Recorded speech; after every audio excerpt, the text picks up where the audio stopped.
Imagine a crystal-clear blue ocean, white sandy beaches, and a lush green island so beautiful. It looks like paradise.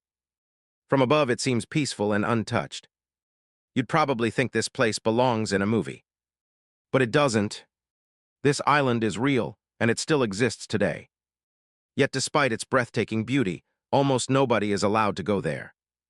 Not because of dangerous animals, not because of poisonous plants, but because of the people who live there. For thousands of years, they have rejected the outside world. No tourists, no roads, no internet, not even governments are allowed to enter. Anyone who gets too close is warned to turn back, and those who ignore the warning may never return. So the real mystery isn't who lives on this island. The real mystery is how one tiny island remained untouched while the rest of humanity changed forever. The island has no airport, no harbor, no hotels, no roads, no internet, and no welcome. For thousands of years, ships have crossed these waters.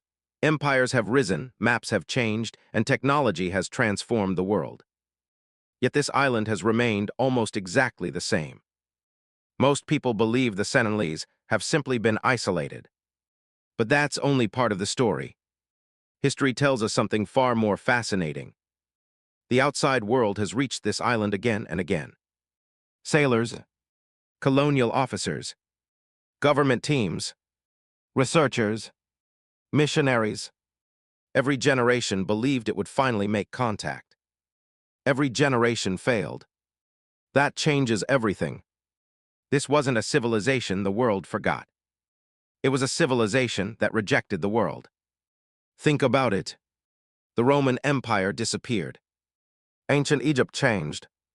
The Aztecs fell. Even the world's most isolated kingdoms eventually opened their doors. But this tiny island never did. Long before satellites, before airplanes, before modern nations even existed, the people living here had already made a decision. No outsiders. And somehow, they've protected that decision for thousands of years. So before we ask how they've survived, there's a far bigger question. Why has every attempt to reach them failed? For centuries, the outside world kept coming back. Not because the island had gold, not because it had oil, but because humans have always been curious about the unknown. The first recorded sightings came from passing sailors, who noticed signs of life along the shore but never managed to get close. Then, in the late 1800s, the British Empire decided curiosity wasn't enough. They wanted contact. In 1880, British officer Maurice Vidal Portman landed on the island with an armed team. What happened next may have changed the island forever. Portman's group captured several Sentinelese people, including elderly adults and children, and took them away from their home. Within days, the elderly captives became seriously ill, having no immunity to common diseases carried by outsiders. They died. The surviving children were eventually returned to the island, along with gifts. No one knows exactly what those children experienced. No one knows what they told their people after returning home. But many historians believe this tragic encounter may have permanently shaped how the Sentinelese viewed the outside world. To them, strangers didn't bring friendship. They brought sickness, death, and fear. And if that was their first unforgettable lesson about civilization, it's easy to understand why every visitor after that was met, not with curiosity, but with arrows. For decades, India refused to give up. Instead of sending soldiers, it sent gifts. Government teams approached the island carrying coconuts, bananas, metal tools, and other supplies. The hope was simple. Perhaps trust could be built without force.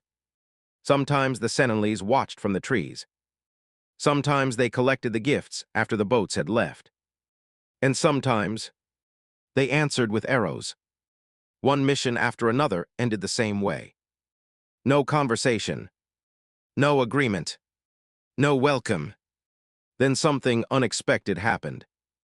In 1991, for the first time, a small group of Sentinelese walked onto the beach and accepted coconuts directly from visiting officials.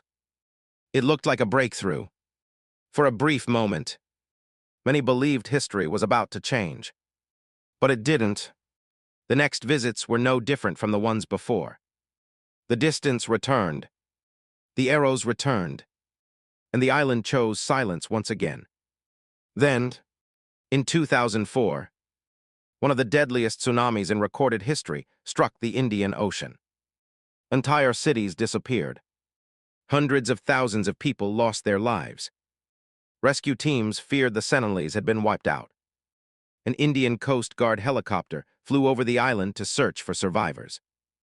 What happened next stunned everyone. A lone tribesman stepped onto the beach, raised his bow, and fired arrows at the helicopter. It wasn't an attack. It was a message. We're alive, and we still don't want you here. That single moment changed the world's understanding of North Sentinel Island. For the first time, many experts began asking a different question. Instead of, how can we reach them? They asked, should we reach them at all? By the early 2000s, the Indian government had reached an extraordinary conclusion. Some places should simply be left alone. A strict exclusion zone was created around North Sentinel Island. Fishing was banned nearby. Tourists were forbidden. Even researchers were no longer allowed to approach. Not because the Sentinelese were considered dangerous, but because the greatest danger was the outside world itself.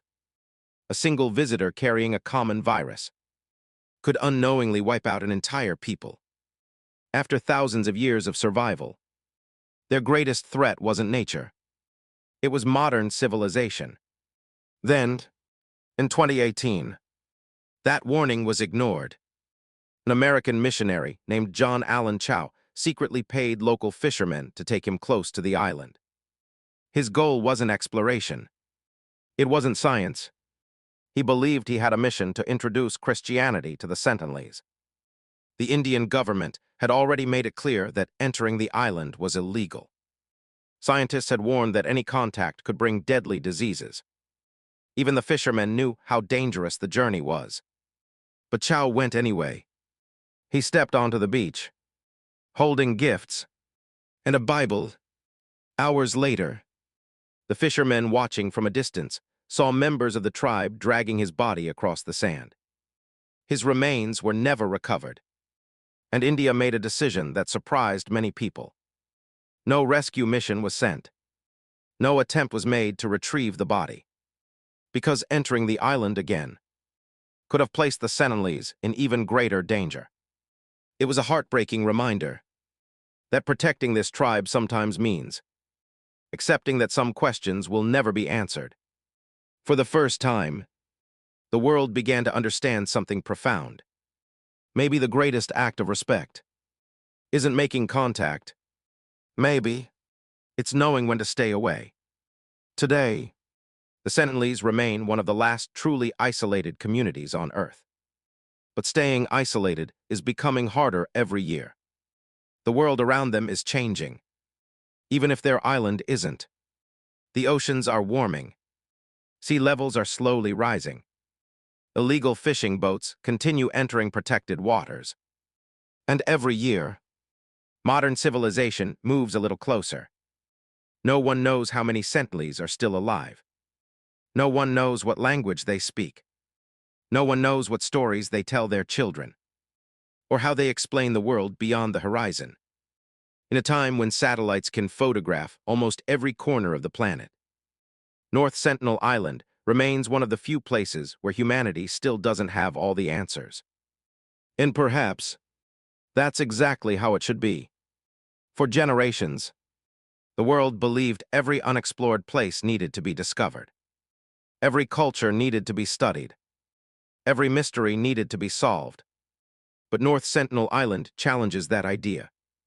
It reminds us that not every civilization is waiting to be found.